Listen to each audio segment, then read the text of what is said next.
It's time for another blistering report from the front lines of the cultural war for a constitutional America.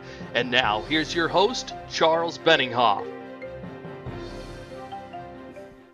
We need to come up with a new term to describe lame duck Obama.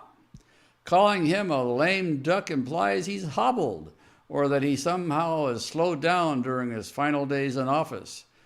Maybe we should call him a sore loser duck. Or how about a Obama the angry duck? Based on the string of unconstitutional executive orders and midnight regulations that he's unleashing on America, such terms would be just and fitting. Wait until you hear about the communist-style lunacy that Obama is about to impose on all of us, and unless we make certain that Trump catches up on this and Congress catches up on this, it could get hidden under the woodwork. The House has passed the Midnight Rules Relief Act, which is designated as H.R. 21. This is a bill that'll make it much, much easier for the new Congress and the Trump administration to send Obama's regulations straight to Hades. But over in the Senate, Majority Leader Mitch McConnell must be watching the paint dry in his new office because nothing is being done to take a bite out of Obama's regulations in the Senate.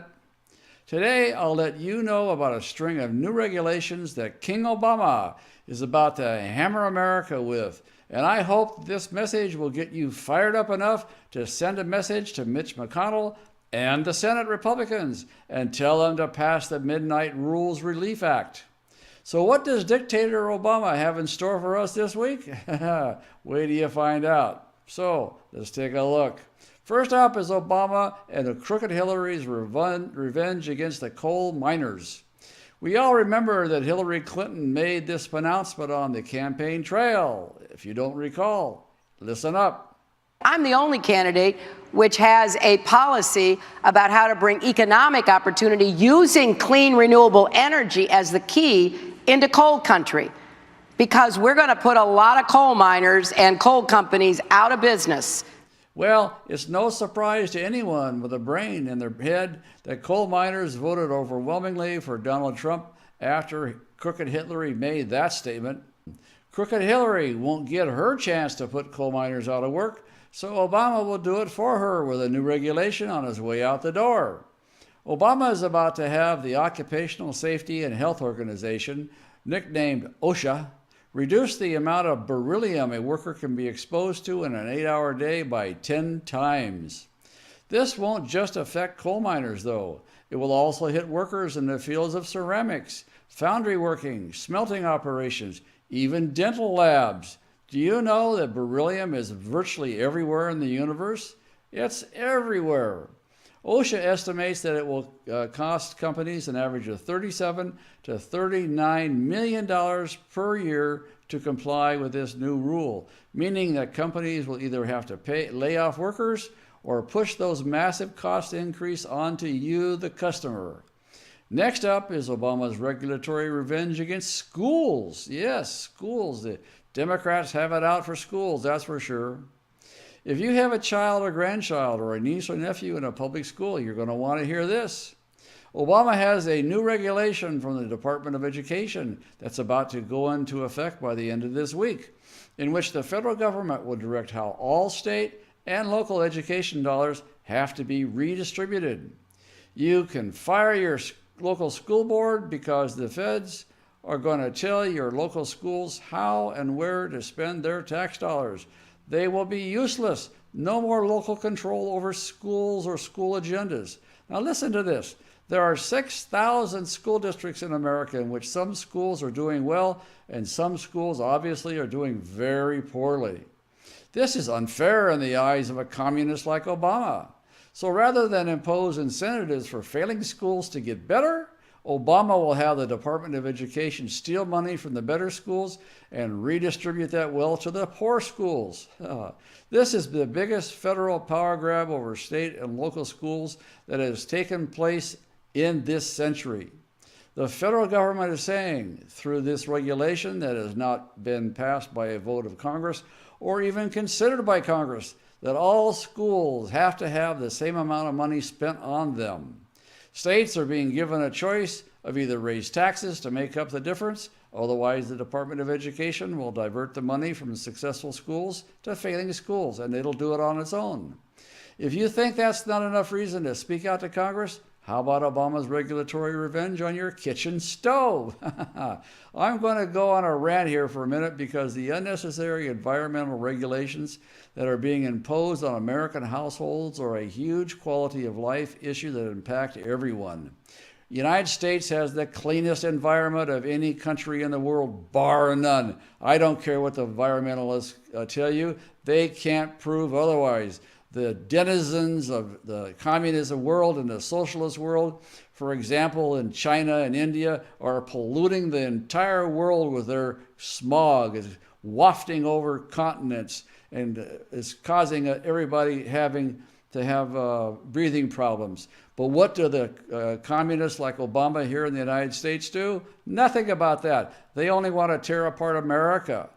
And environmental regulations have been imposed on our homes for at least 2 decades now to fight against the completely debunked theory of global warming. You can now travel to a socialist country like Brazil and take a hot shower in a hotel that would make you weep for the America that used to exist. We like to complain about the crappy methods and materials that communist China uses to manufacture our household appliances in America. But the real problem is the Environmental Protection Agency has now regulated us into a third world country, and we don't even notice it anymore. Hot water heaters are set at a temperature of 110 to 120 when they're shipped to stores in America. But water needs to be about 140 to actually get things clean. So when you take a shower, wash your clothes, or do the dishes, nothing gets clean unless you use your hot water heater. Not only that, but our toilets don't flush because they're built to comply with environmental regulations that preserve water.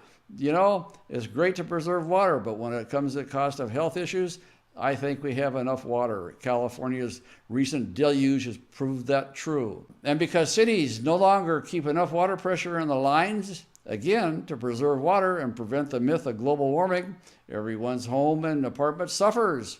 But according to the Foundation for Economic Education, we don't even notice the sewage smell anymore because these regulatory changes have happened over time.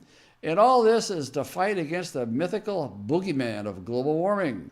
So now, Obama is about to do the same thing to all kitchen stoves that have already been done to our hot water heaters, our toilets, our lawnmowers, our refrigerators, and other appliances. A new midnight rule that's about to go into effect will impose new environmental standards on all kitchen stoves, so they won't even heat up. They won't heat up themselves, let alone the environment. The result, of course, is that more people will die from food poisoning because their fish and chicken and pork won't cook all the way through under these new global warming standards for kitchen stoves promulgated by Obama. And let's look at one more of Obama's midnight rules. Palaces for piggies. Yes, palaces for piggies. We got to make room for piggies.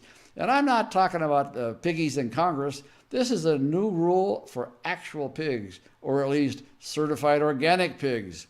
In order for an animal to be certified organic under the new rule from Obama, the animal has to be raised in a pen that's big enough to allow it to turn around and not touch another animal. This will work for beef and maybe chickens. And you know, I'm looking at the chickens that I raised, and I don't see any problem. They can all sort of shuffle around and have a good time and lay their eggs. They don't have to be outside in a free range. They're all happy. When I open up the door and stick my hand down there, they all come in and want to be tickled and fed and watered. And so I think some of this PETA stuff is absolute insanity. But this particular piggy rule, this one goes beyond the pale. You know, pork growers of America say this rule will force them to build new stalls and barns for pigs. And you know, pigs, just like chickens, they like to cuddle. I look out at my chickens, and they all have been in a group all night long, sort of cuddling up each other and sort of not crowing, but sort of making their little gurgling noise and just as content as can be. Well, pigs like the same thing, just like dogs do, just like humans do. They want to cuddle. But the cost of organic pork under these new rules will go up for everybody at the store, all because Obama and his federal regulators have never spent a day on their farm in their lives and don't have a clue that different animals behave differently. Palaces for pigs. Sounds like a metaphor for the Democrats. Well, H.R. 21, the Midnight Rules Relief Act, will make it possible for Congress to strike down big bundles of Obama's unconstitutional regulations, all with a single vote. Under current rules, Congress has to vote to overturn regulations one at a time. Can you imagine Obama passed thousands of these stupid regulations? Thousands of votes under the current rule would never happen. But under this new bill, it could be done all at once.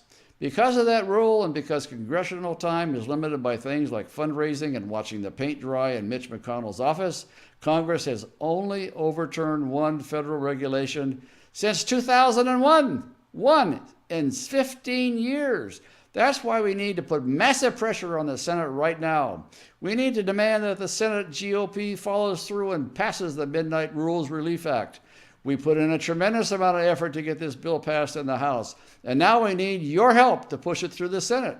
Go to our action page today and tell the Senate to get off their lazy rear ends and pass the Midnight Rules Relief Act. Bob Mallory has the instructions on the next screen that will explain how to get to our action page, so stay tuned and take action. And don't forget, we have links to the stories about all these crazy regulations on our action page, so you don't have to take my word for these stories. You can click the links and go to the source and find out every single thing I say is true. And by the way, everything we put into these videos, we vet and vet and vet again. We have never been found to have printed a false statement in all the videos that we've done, which now numbers something like 210 videos. And this is only able to be done by you folks participating in these campaigns and helping bear the cost of all this work of putting these videos together and the campaigns themselves. So take action. Follow what Bob Mallory says. Get hot. Get in there. This is Charles Benninghoff signing off and wishing you freedom, fulfillment, and God's many, many blessings. Tell the Senate to get to work and save America from Obama's 21,000 new federal regulations by passing the Midnight Rules Relief Act. If you're on our action page on our website, use the form next to the video screen to select a program. If you're watching this on YouTube or Facebook, click the icon appearing now to find the link to our action page, or check the video's description to find the link. Speak out today.